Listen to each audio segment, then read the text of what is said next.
모세가 80세에 하나님의 부름을 받습니다. 출애굽기 3장에 보면 모세가 광야에서 장인 이드로의 양무리를 칠 때에 호렙산 근처에서 불에 타는 떨기나무의 모습을 봅니다. 그리고 여호와 하나님이 이 불꽃 가운데 나타나셔서 이 모세에게 이스라엘 백성들을 애굽에서 해방시켜 약속의 땅 가나안으로 인도하도록 이제 다시 애굽으로 가라고 명령하시죠. 그런데 하나님이 모세에게 보여준 이 떨기나무는 불에 타지만 재가 되지 않고 계속 타오르기만 합니다. 하나님은 왜 이 환상을 모세에게 보여주셨을까요? 아마도 모세는 이 꺼지지 않는 불을 보고 40년 전에 금방 꺼져버린 자신의 마음속에 타올랐던 불을 생각지 않았을까 합니다. 말하자면 40년 전 그가 애굽 왕궁에서 자신의 동족인 이스라엘 백성들이 애굽의 학정에 시달리며 노예 생활을 하던 것을 보면서 이들을 해방시켜야겠다는 열정, 그러니까 모세 자신의 마음에 타올랐던 그 민족주의의 불을 떠올렸을 것입니다. 그런데 40년 전 그가 자신의 마음속에 그 동족을 향한 불타는 열정을 가지고 나아갔지만 그 결과는 어떻게 되었습니까? 살인으로 마감이 되었죠. 그리고 그는 광야로 도망하는 신세가 됩니다. 그리고 40년이란 세월을 광야에서 양치기 생활로 보냅니다.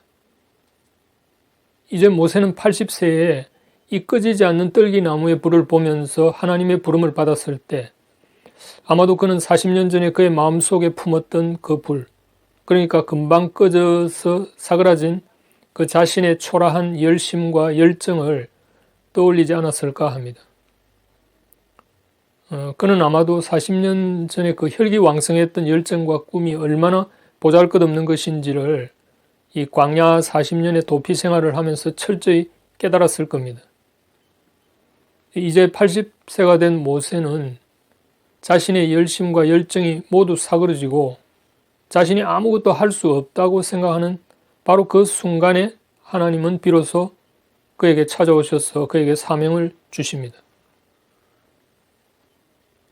하나님은 떨기나무 불꽃의 비전을 통해서 결코 꺼지지 않는 하나님의 열심을 보여주십니다. 말하자면 하나님은 40년 동안 모세의 그 인간적인 열정과 열심, 그러니까 그의 어깨의 힘을 모두 빼어내고 그 뻣뻣한 그의 자세를 낮추고 이제 그가 아무것도 할 수 없다고 자인하는 바로 그 순간에 비로소 사명자로 사용하신 것이죠.